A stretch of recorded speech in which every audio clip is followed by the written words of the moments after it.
Hi everyone. Um, Today I wanted to have a quick chat about a common question that I get in my office and also when I do parent talks. Quite often I get some pretty passionate parents saying to me, Brad, how can there be such a thing as gaming addiction or internet addiction or gaming problems? Because when I grew up, I had lots of games as well. I had a phone and I turned out just fine. So aren't we better off just leaving our kids to themselves? And I'm sure they'll figure it out and everything will be just fine. Um, I think it's a valid question, and I can see where parents are coming from.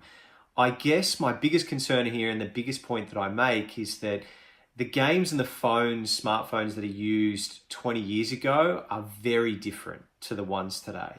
And I just want to make that point really simply here.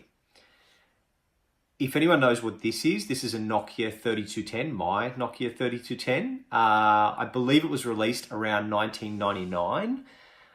Just cutting edge technology here. And for anyone who doesn't know, the only game you could play on this phone pretty much, I think, was Snake. So for any of those people out there, if you remember the game Snake, pretty basic game. My point is that this phone, there is a limit to how long I could play Snake as a kid on a phone like this, or as a young adult.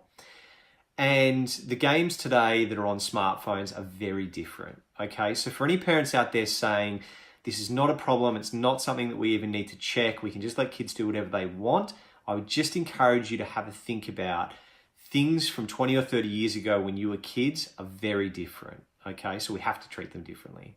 I hope that kind of makes sense. Cheers.